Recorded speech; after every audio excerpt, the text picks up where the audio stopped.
Welcome to the 8th episode of Healcast, which is a monthly interview and question and answer series that I run here on Facebook Live with holistic practitioners so that you can come and talk to folks about healing and see who might be an awesome ally to you on your healing journey.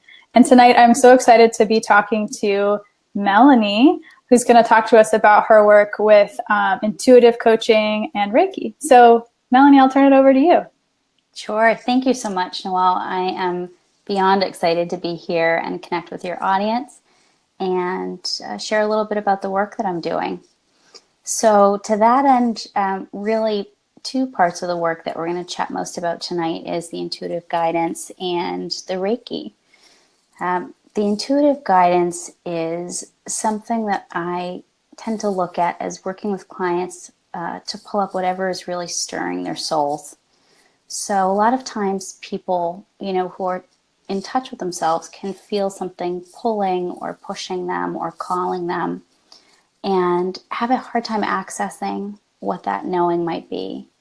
And so my job is to really help clients connect more deeply with that inner knowing and to really try to uncover what might be lying underneath that they can feel, but they can't quite necessarily get to the surface. And then the Reiki comes in really by cleansing and clearing the chakras.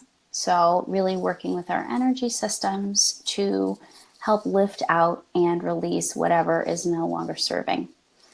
Reiki, and we'll talk a little bit more about this in a bit, but Reiki is a profoundly wise energy. So it has the ability to really go where it's needed the most. And so there's no directing from me. There's no pushing or forcing, and the combination of both is really accessing your body's own ability to heal. Cool. So when people come to you, Melanie, what kinds of questions or ailments or challenges are they coming to you with? I think that it could really range. I might see a client who is suffering from a broken heart. I might see a client who is recently recovering from surgery. The issues may be emotional. I might be working with a client who is working through some programming from their childhood, who keeps repeating toxic patterns in their lives and can't understand why they might be attracting people into their lives that they're ready to break free from. And oftentimes when we are mired in our own challenges, right, including me, including you, it's hard to see the forest for the trees. And so I work with clients at any level. Again, the Reiki is really its own energy. So it goes where it needs to go. Somebody might come see me for the broken heart and might end up having some clearing from their left ankle that represents their spiritual path.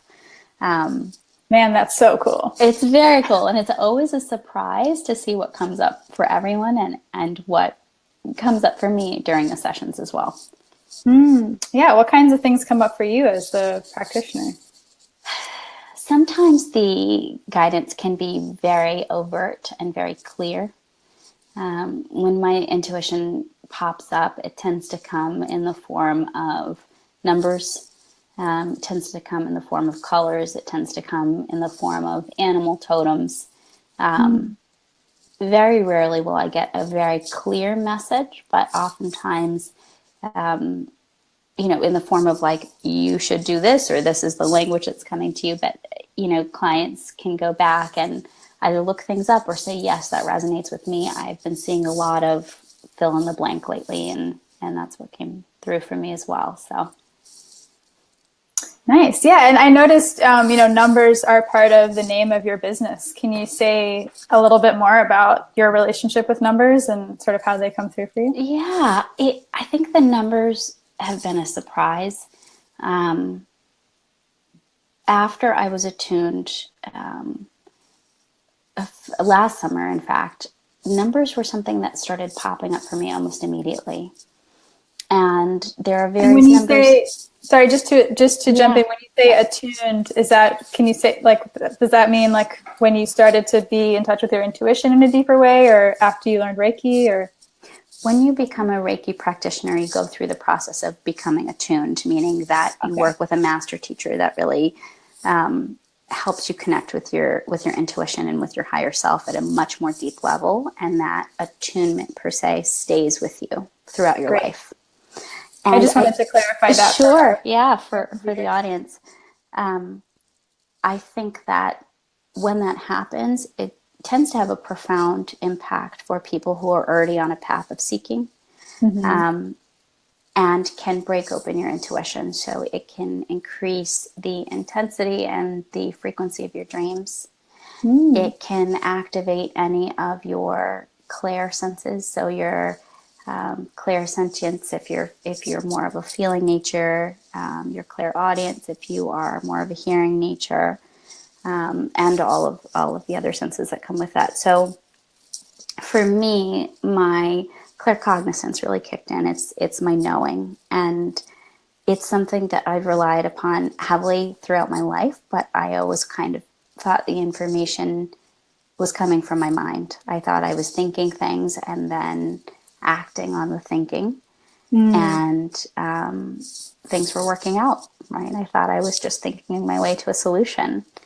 And after becoming more attuned with Reiki and really connecting more deeply with myself on a spiritual level and beginning a meditation practice, I realized how much I was using my claircognizance every day, whether it be in my job, which into my full-time role, which entails a lot of relationship management, or in my friendships, with my driving, on my commute, and certainly with motherhood. And with my 2 small children, how much I relied on that intuition to lead me to answers that I wasn't able to think my way to. I love it. And sorry, I originally asked you about numbers before I interrupted. Oh, yes. Sorry. So I wanted to come back to that. So the numbers started popping up for me last summer, and there are a variety. It's amazing what we can find out now with the internet, right? We could buy one book and that would be one source of information back in the days before we had the interwebs. And we could find out what that book said about numbers and the spiritual meaning behind a number. Now there are hundreds of websites that can tell you what a number means, or what an animal means, or what a plant means in the spiritual realm, what they signify, what they symbolize. And so I would be putting my children to bed, and I would see a series of numbers pop into my head. It could be random, 27, 53, 81. And I would ignore them, as I thought I was either crazy, or I thought I was sort of processing information from the day. Again, relying on my mind. And they were insistent, 27, 27, 27. So I would go look them up, and they would either confirm what I was already feeling that was happening in my life, or sort of nudge me towards the next step that I was meant to take. And they were certainly more insistent right after I became attuned. And now they're a little bit quieter because I feel like I'm doing the things I'm meant to be doing. So they have receded a bit. Yeah, but then they still come up sometimes when you're working with clients? Absolutely. Yeah. Yeah. And it's rare in that more of the intuitive guidance comes before a Reiki session can happen. More times I'll sit with a client and they will share their experience. I think that my role as an intuitive guide and as a Reiki healer is to really help clients stay grounded in their own experience. Oftentimes when we are in pain, we resort to being in our heads because it's the safe place to be, and if I can think myself to a solution, I can ease whatever challenge is happening. Yeah, ain't that the truth? Yeah, well, it's safe up there, right? Yeah, it's what we know. And my job, I feel like my role is to help clients become more grounded in their bodies again, to remember that their bodies hold all of the answers for their healing, and to really help them access that healing and the knowing that already exists. Ram Dass has this really wonderful quote, which I'm sure you're familiar with, and your audience is probably familiar with, and he says, "We are all just walking each other home." And it's one of my most favorite quotes. And I like to think that it's really connected to the work that I'm doing with the Reiki and the intuitive guidance, because I feel like I'm helping clients walk home to themselves, right? Back to the center of themselves, back to their belonging, back to their higher selves, which they already know how to connect with. They just can't quite get there. Yeah. Yeah, I love that so much. And so what does a typical session with you look like, Melanie? You know, it can change from client to client, and they do change tremendously. Typically, I would sit with someone and just bear witness, you know, to the story they need to tell. Everyone has some unloading that they need to do, or some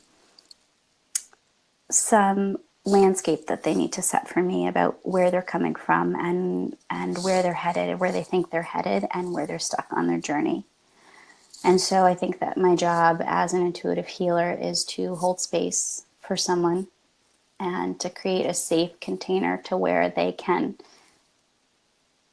be themselves and they can be grounded in their own experience.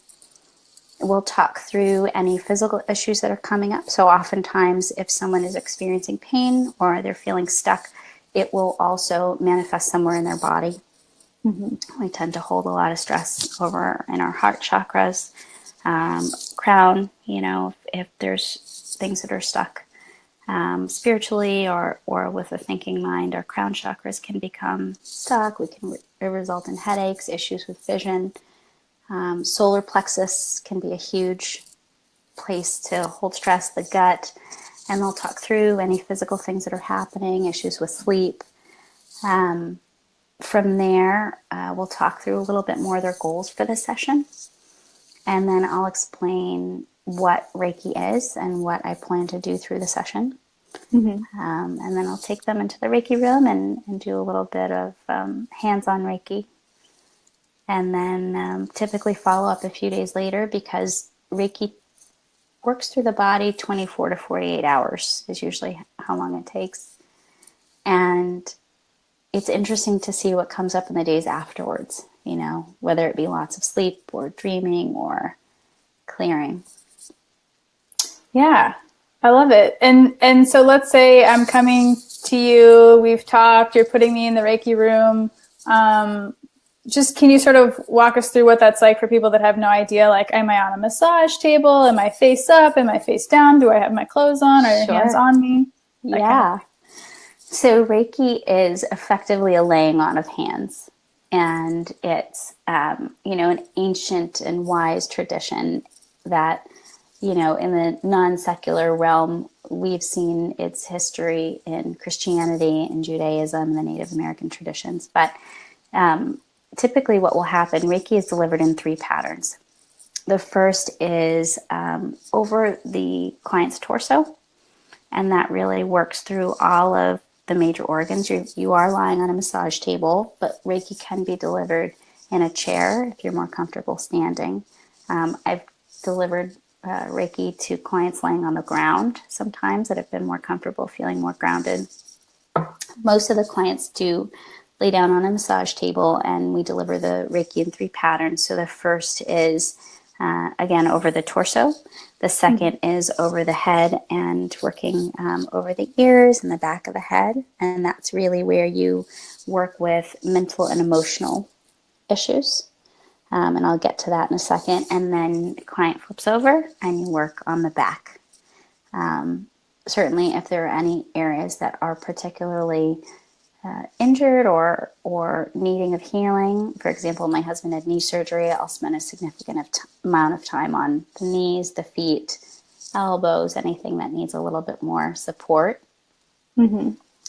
Typically before a session, as I mentioned, I'll work with a client on goals. So if they're saying, I want to feel more clear, I want to feel focused, I want to feel less stressed at work, we will work with mantras where when I'm working on that person's head, that's something that we're both working on together, sort of visualizing their success and working towards a more positive outcome for them.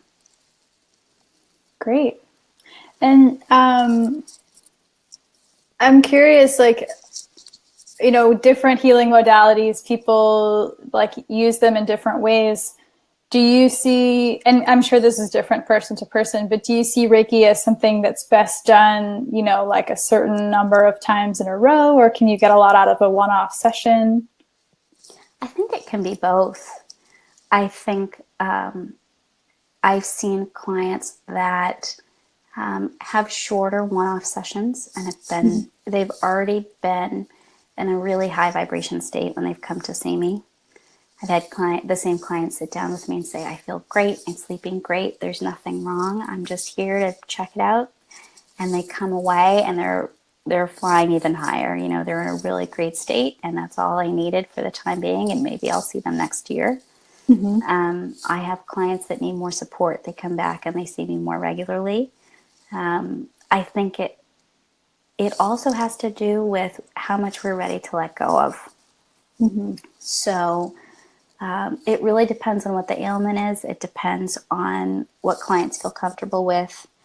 And it also depends on if a client has behaviors or patterns in their life that is causing them to feel unhealthy, and the Reiki is then competing with those consistent addictions or patterns. For example, if someone has an incredibly stressful job, or someone has an addiction that they're fighting, and they come to see me for Reiki every single week, but they're continuing to put themselves in a situation that causes the stress because they're just not ready to let it go yet. They might need more ongoing support in order to sort of make any changes. So, great. Well, thanks for that. And I just want to say, for folks that are watching, feel free to put any questions that you have for Melanie in the comments, and I will pass them along so that she can answer them for you. And how specifically, Melanie, do you feel like Reiki can benefit people with chronic pain and chronic illness?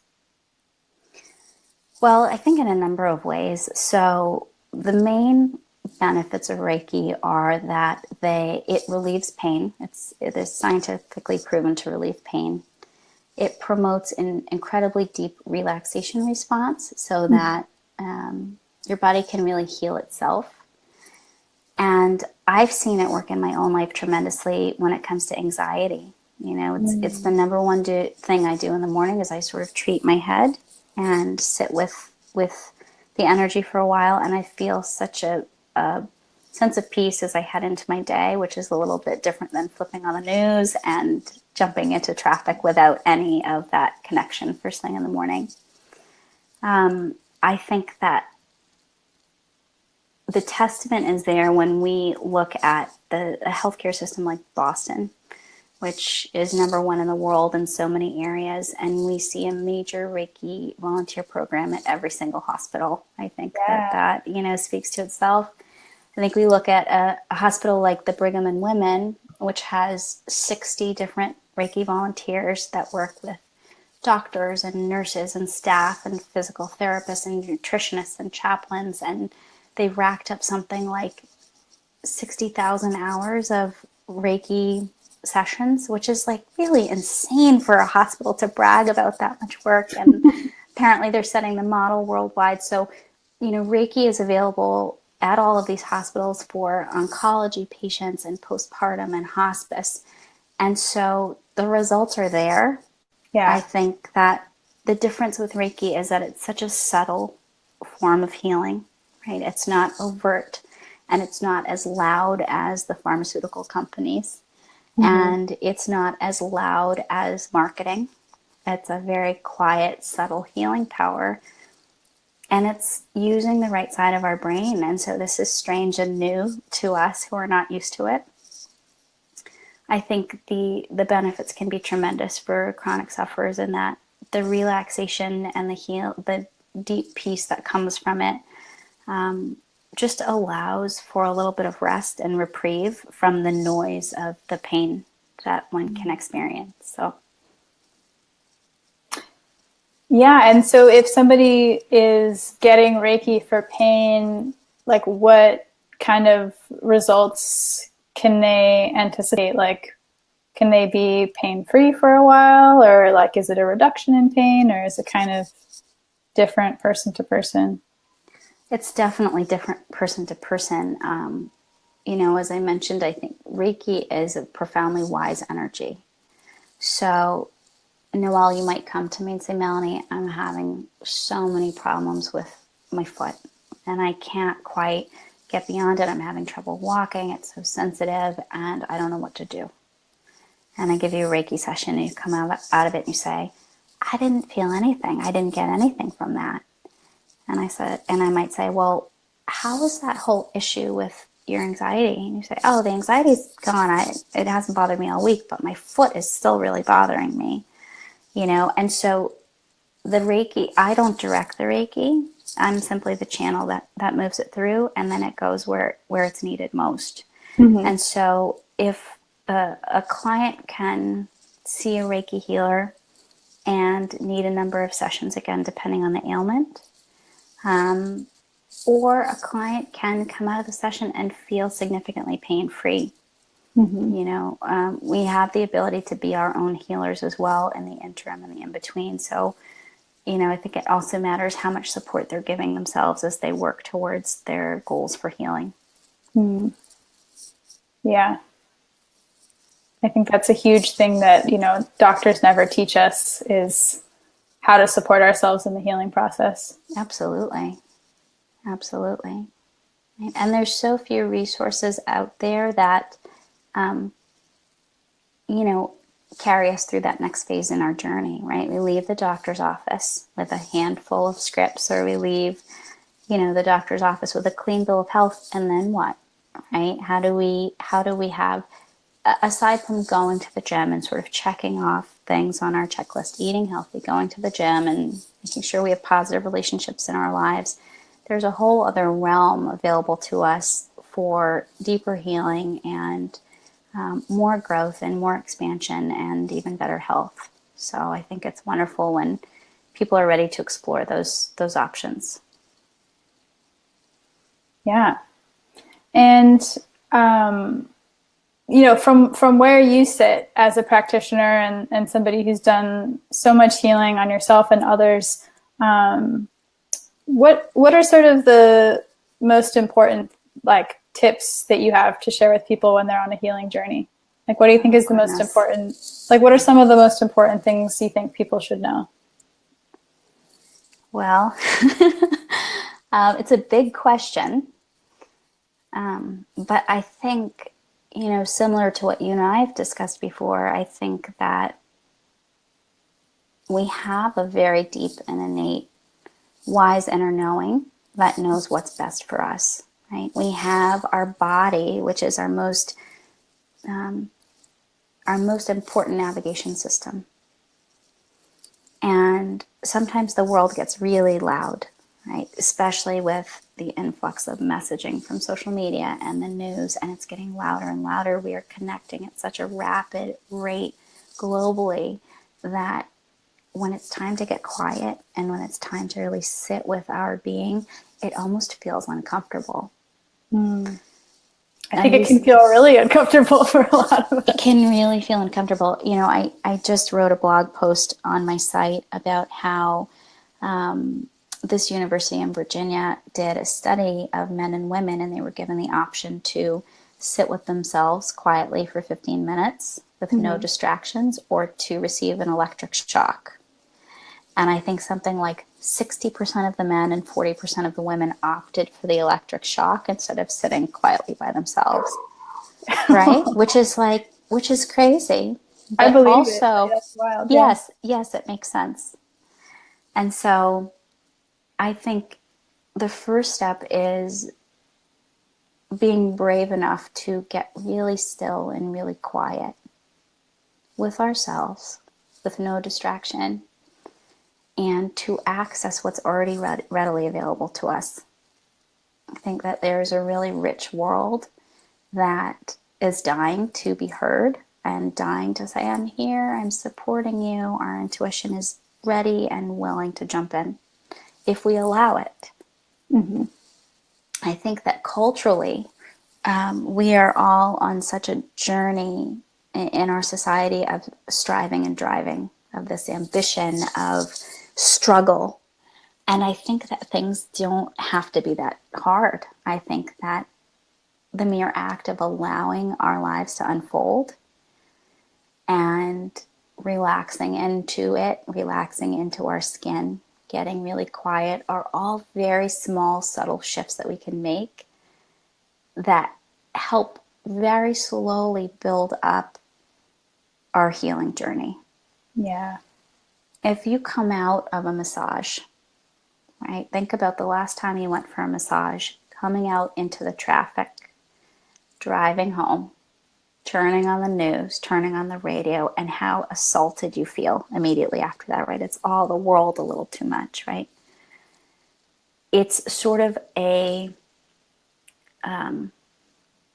peeling back those layers so that they're not as prevalent in your life, right? So that the quiet takes more of a front seat, and the noise and the chaos and the media and toxic relationships and things like that take more of a back seat, and you're prioritizing peace, I think is probably the number one thing I'd say. Yeah, I couldn't agree with you more. But thank you for sharing that from your perspective, Melanie. It's huge. And I think people need it now more than ever with all the things that are in the news and on social media and everything. Right.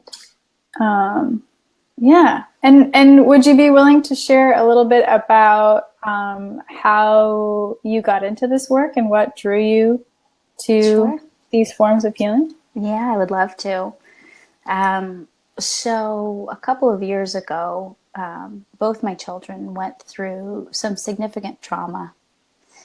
And at the time, they were both too young to really receive any support in the way of play therapy, in the way no one really had answers for me because, you know, the go-to was, well, they're young and they won't remember. That was sort of the thing, right? Mm-hmm. But now we're learning how much we download from the ages of 0 to 7 that programs us for the rest of our lives. And so no one can really know what we carry with us into adulthood, right? And so I decided that, you know, my job as a mother was to really walk down to the end of the road and see how far I could get with any healing modality that I thought might help their healing and help their release of this trauma. And so I really got into Reiki to work on my kids and to work on my husband if he was so inclined, and he was definitely inclined. And what unfolded was a profound healing practice with myself where I was able to really treat my own anxiety. And then really a spiritual journey, which just kind of led from step to step to step. That included the intuitive guidance, which I, again, had been doing in my life in a number of ways. I just didn't have a label for it. Mm-hmm. And a few other things that come along with the practice. So I always love hearing how people come to it because it's so different for everyone. It's not like doctors so much who are like, oh yeah, I decided to go to med school because I want. right. And do you notice too, Noelle, that typically when people come to this journey, there's always a significant challenge that accompanies it, right? It's always it's never just sort of tied to like, well, life was beautiful and everything was perfect, and then all of a sudden I decided to become a healer, right? It's always tied to some sort of pain, right? And then circles back around to ourselves again, which is pretty cool. Yeah, I really like your story in particular, though, Melanie, because it just shows your profound dedication to being a mother and to supporting your children and to trusting your intuition. When somebody's like, "Oh, they won't remember," you were like, "No, that won't do." I appreciate that. I do. Yeah. I do appreciate that.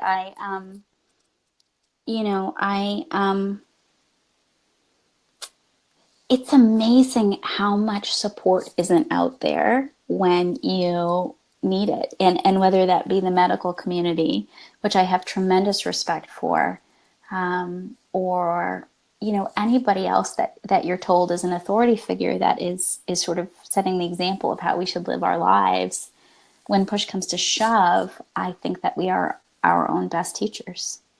Mm-hmm. And so I feel really lucky and really grateful that I sort of reached out to the universe, and then Reiki was handed to me as a resource that unfolded this path that I was not intending. So. Yeah. Well, also amazing that you said yes to it. I think Yes. We're presented with these kinds of opportunities all the time, and it can be really scary. Certainly. Yeah. And although sometimes I think we get pushed to a place where we feel like we have no choice, right? It's not sink or swim. It's just go. Yeah. I feel as though I sort of took one step, and then the universe continued to beckon. Come on, one more. And that's how I ended up here. I certainly would not have been comfortable, looking down the road and seeing where I was headed. Mm-hmm. It's really only been one very tentative, hesitant step at a time, where I've sort of been looking heavenward and being like, are we going to do this? You sure? Okay. And just seeing things really unfold beautifully, which I feel grateful for. Yeah. Well, you're a very good example of what I always say to my clients, which is that all the best things happen in small, sweet steps. Oh, I love that. That's a great line. That's very, very true. Yeah. And if somebody wants to work with you, Melanie, how do they do that? How do they find you? Where are you located? I have a small healing practice in Stowe, Massachusetts. Mm-hmm. But I work with clients all the time remotely. So Cool. people can go to my site. It's 444healing.com. Or it's intuitive healing, 444 intuitive healing. And I'm happy to work with clients via FaceTime, via Skype, and then do distance Reiki sessions as well if they're interested. Nice. Yeah. That's so great. Yeah. Because definitely, I'm sure people will be watching this all over the country and maybe all over the world. And is there anything else that you'd love to share about your journey or this healing or anything else? I think just what we've mentioned before, and that I think that we all have the keys to connect with this inner knowing, connect with our inner healer, and that just making the time and the space to allow whatever needs to come up is our most profound tool and our best resource. So that's about it. But I'd love to work with anybody who wants to chat further. And I really appreciate you taking the time to connect with me on this. It's one of my favorite things to talk about. Oh, yeah. Yeah. I'm so glad for folks to know more about it. I think, like you said, I mean, Reiki's becoming more and more prominent. We're seeing it in the hospitals, but there's still so many people that don't know about it and, aren't factoring it into the constellation of things that can support them. Right. And I feel lucky that we live in a healthcare system that not only recommends it on a regular basis, but actually has very strict standards for it. When I was attuned last summer and had gone through Reiki 1, I came out totally gung-ho, totally ready to volunteer. And I called up a bunch of hospitals and they were like, oh no, we only take Reiki 2. And it was like, but I'm ready to volunteer. But they have a lot of really talented, gifted healers that they work with. And they're careful about who they bring in, and they are growing this really beautiful community. So I'm happy that we live in a place that does that work. Yeah, me too. I know I'm very connected with the Lyme disease center, or Lyme disease community in Boston and Massachusetts, and the Lyme Center, the Dean Center at Spalding recently started offering Reiki for free for the Lyme patients. And I was just like, yes, all the Reiki. That's amazing. That is amazing. That's great. Yeah, that Reiki healers believe that, there's no real competition with Reiki, and that, Reiki is an energy that really ushers in abundance. So the more of it, the better, right? And more healing for the world, which is what we want. Isn't that beautiful in today's competitive society? Yeah, more healing, less competition, please. Yeah. Yeah. Yeah. Okay, well, 444 intuitivehealing.com. Yep, 444healing.com is where you can find me. And I'm available distance or in person. So come check it out. Yeah. Well, thank you so much, Melanie. And this is going to be available on my YouTube channel if folks want to watch it later. Great. And yeah, I'll put the website below so people know where to find you. But thanks so much for taking the time. And if folks watching this are interested in keeping in touch about future Healcast sessions, you can go to my website, www.noeljanka.com/Healcast, and sign up to get emails to learn about the future sessions. But that's all for us tonight. And everyone, take good care of yourselves and happy healing. Thanks again, Melanie. Bye. Bye.